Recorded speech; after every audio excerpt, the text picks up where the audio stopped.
Pendidikan merupakan salah satu kebutuhan manusia untuk bisa berproses dan berinteraksi di dunia luar dengan semua masyarakat sekitarnya. Pendidikan juga menjadi salah satu bekal terpenting di masa depan. Perjalanan pendidikan Indonesia dari sebelum kemerdekaan sampai sesudah kemerdekaan terus berkembang hingga saat ini.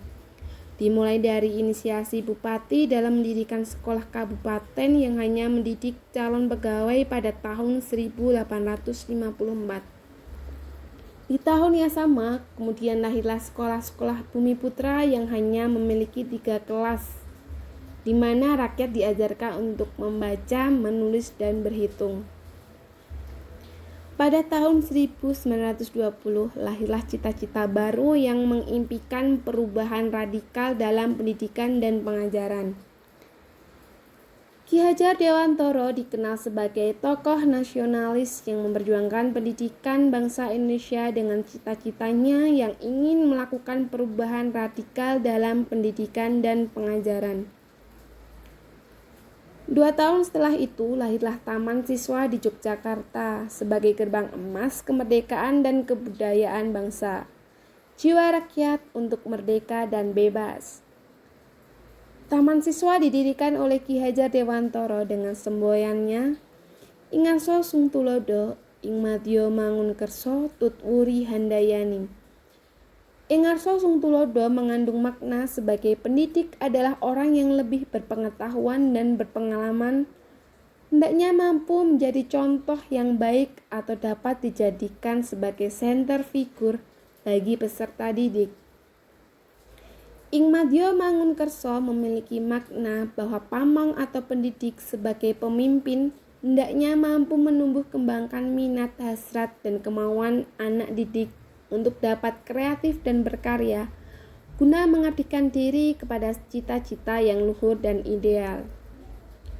Tutwuri berarti mengikuti dari belakang dengan penuh perhatian dan penuh tanggung jawab berdasarkan cinta dan kasih sayang yang bebas dari pamrih dan jauh dari sifat autoritatif, posesif, protektif, dan permisif yang sewenang-wenang.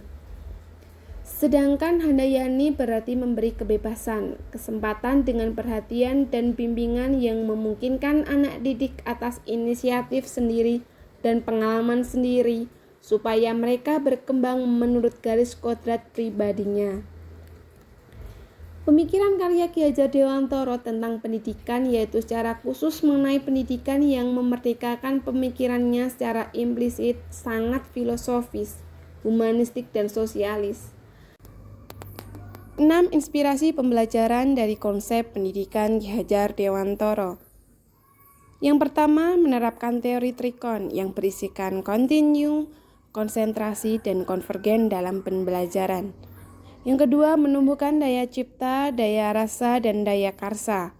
Yang ketiga, metode sistem Among. Metode sistem Among merupakan metode pengajaran dengan prinsip asih, asah, dan asuh. Yang keempat, membentuk pribadi yang mandiri. Dengan 3 indikator, bisa berdiri sendiri, tidak tergantung, serta dapat mengatur diri sendiri. Yang kelima, pendidikan harus relevan dengan kehidupan. Yang keenam, pengembangan pendidikan selaras dengan nilai budaya. Pemikiran Ki Hajar Dewantara itu diadopsi dan diimplementasikan di kurikulum Merdeka pada saat ini.